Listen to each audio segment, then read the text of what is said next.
Welcome back, everybody. Today, we're going to talk a little bit more in this part 2 video of how much liability protection you should actually have. So Jim, I think you have a good rule of thumb for people. What would you say is a good amount of coverage to have for liability protection? When it comes to umbrella liability on your home and your auto, think about $1 million increments. And wherever your net worth is, go to the next million. So for example, if your net worth is $600,000, get a $1 million umbrella.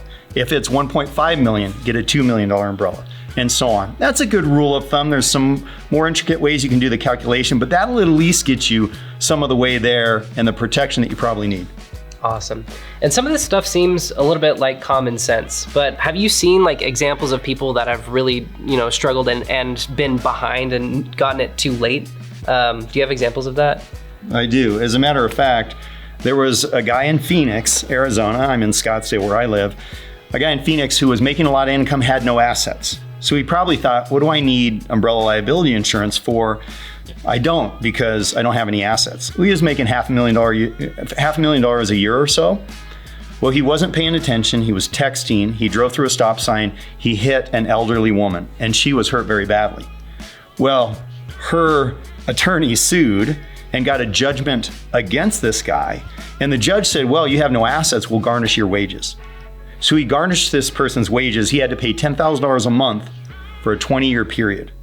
So don't forget, even if you don't have assets, if you're making a lot of money, you really need to get umbrella liability so that it can protect you from situations like that. Yeah, that's terrifying, honestly. Even if you have like no assets to your name, they can still come after you in any way, shape, or form. And obviously your friend was at fault, and so it was deservedly so. But there are ways that you can insure yourself so that when you do make these mistakes, you're protected with your insurance. Right. And that wasn't my friend, by the way, just for the record. Oh, gotcha. Sorry. Right. Another question: entrepreneurs are so focused on growing their wealth and growing their business. Do you find sometimes that what are common ways that things slip through the cracks? How does that happen? It happens more than you would think. The more successful an entrepreneur gets, the more they have other people doing stuff for them. So I know an entrepreneur was making about $10 million a year, doing very, very well, and he had his personal assistant handling all of his personal insurance.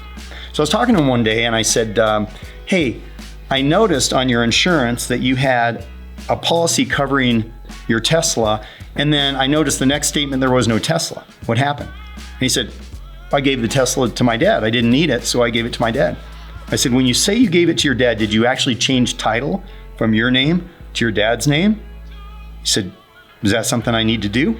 Yeah, if you actually gave it, you need to change title. And is that car insured?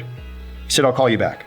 Called me back and he said, I just talked to my dad, and no, the car has no insurance. So get this. He was in Los Angeles, in California, one of the most litigious states in the country. He's making $10 million a year with all these assets. His dad is driving around his car that's in his name with no insurance. Think about that, a recipe for disaster. That's insane. And that means that anybody that, comes in contact with that car can lay claim and take him to court for the assets that he has instead of just his dad. Well, absolutely. They're going to sue his dad, and they're also going to sue him. Right. And every state has different laws about how they handle that. But just remember, if someone's going to sue you, they're going to try to sue every person and every asset possible to try to get as many people involved so they can get a settlement or get as much money as they can. Gotcha. And what are, if you're just starting out to look for insurance, where are the best places to go? Obviously Google, but where are there trusted websites that you like, or trusted companies or trusted brokerages? Where do you go to start? There's different levels. So as you move up, there's different coverages at different levels with different firms. And so at the higher level, there's certain carriers that are going to provide better service and insure more of what you need. And at lower levels, some of the more standard names that are out there would be good for you. So the key is to know where you are. And how do you know where you are? I would stay in touch with other people on your team, not just your insurance agent, but also your accountant, your attorney, just to get suggestions about when you get to a point where you might need to move to a different carrier. Because again, some carriers handle really high net worth people, some carriers handle more middle to low income people. So kind of find out where you are by asking around, and then just be aware that you're going to probably outgrow your carrier at some point, depending on the carrier that you have. Awesome. Thank you so much, Jim, for coming in, and we will see you guys on the next one.